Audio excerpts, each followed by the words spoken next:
Okay, so we're going to discuss number 8 of your workbook.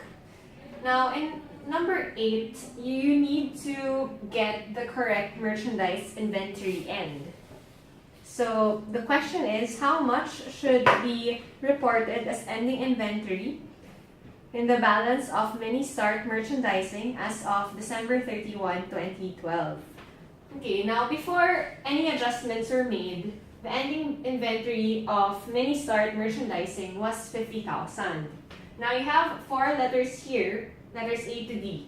So in letter A, the 50,000 pesos worth of merchandise was actually, what is it called this? It's actually, mini start asked Company X to consign his goods to the store. So what happened there was, in letter A,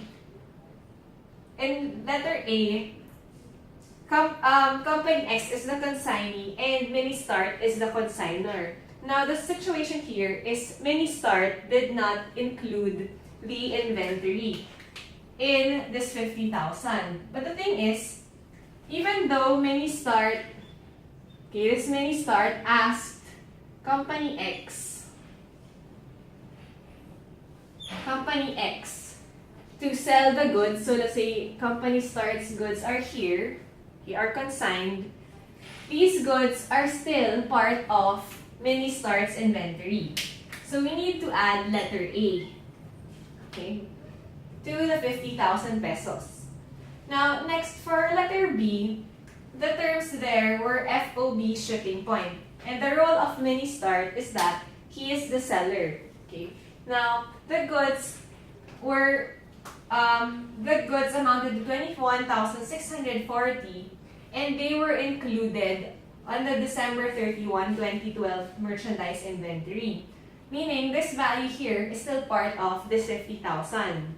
But the thing is, okay, under FOB shipping point, the moment that the goods are shipped, these are owned already by the buyer.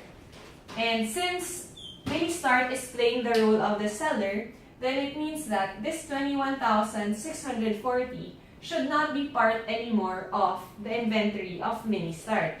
So this should be subtracted from the existing merchandise inventory end. Now for letter C, the agreement was FOB destination. And in this scenario, Mini Start is the seller. Now the goods were delivered on January 3. And on December 31, the goods were not included in this 50,000 peso value. The thing is, under FOB destination, the goods are owned by the seller up to the point of destination. So it means that from January 3 onwards, or even before the year started on December 31, it means that this 8,640 should still be part of the 50,000 value. So we put plus there. Okay.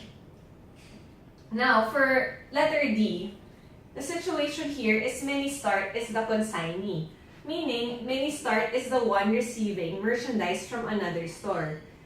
Mini Start is the one selling some merchandise for another business. And in this situation, this 11,000 was included in the ending inventory of Mini Start.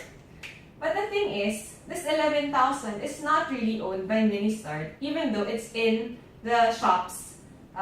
It's inside the shop. What happened here is that Mini Start is just selling for another business. So this should not be included in the merchandise inventory. Okay. So now how do we compute for this? So first 50,000, okay, plus 50,000, okay, subtract 21,640, add 8,640 minus 11,000, and you will get a total of merchandise inventory end.